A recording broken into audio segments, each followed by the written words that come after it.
सबको जय मसीह की। रोज की मेरी भविष्यवाणी की पुस्तक पढ़ने के लिए रेड बटन पर क्लिक करके सब्सक्राइब करें और बेल आइकन पर क्लिक करें। हालेलुया, सबको जय मसीह की। आइए मेरी भविष्यवाणी की पुस्तक से आज के पवित्र वचन को पढ़ते हैं, जो कि परमेश्वर के दास प्रेरित अंकुर यूसुफ नरोला जी और परमेश्वर की दासी पास्टर सोनिया यूसुफ नरोला जी के द्वारा लिखी गई है। आज का पवित्र वचन, पवित्र आत्मा की अगुवाई में चलें, जैसे कि व्यवस्था विवरण अध्याय 8 के 6 में लिखा है।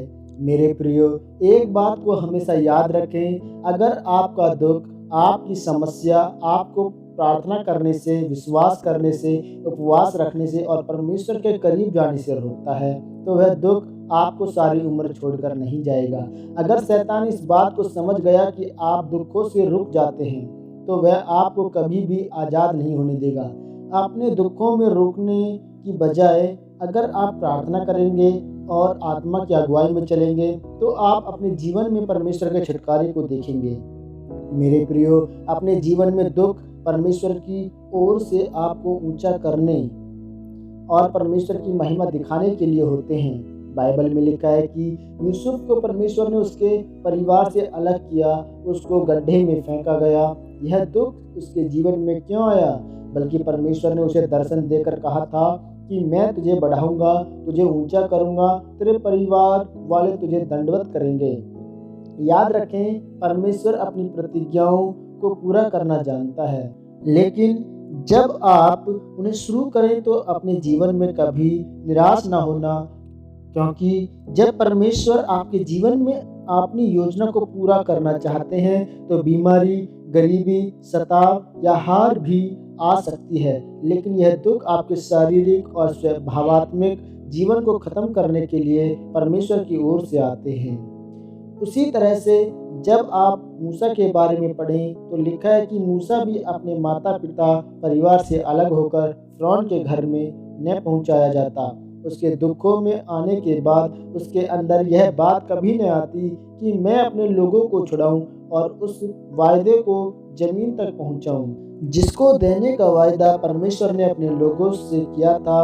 मूसा के दुखों ने ही उसको तैयार किया और उसके अंदर परमेश्वर की जलन और उसकी सेवा करने की जलन भर दी कि उसने परमेश्वर के कामों को पूरा किया। याद रखें, अगर आप अपने दुखों के लिए व्याकुल हैं तो शैतान उस व्याकुलता को इस्तेमाल करता है कि आप परमेश्वर के वचनों से दूर होकर उसके वचनों के बाहर अपने दुखों का हल ढूंढें। लेकिन जब आप अपने दुखों, परेशानियों में भी अड़े और खड़े रहेंगे तो शैतान देख लेगा कि आपके दुख नहीं बल्कि एकमात्र परमेश्वर आपकी अगुवाई कर रहा है, तो उसकी पकड़ आपके जीवन से छूट जाएगी और वह आपके जीवन से चला जाएगा।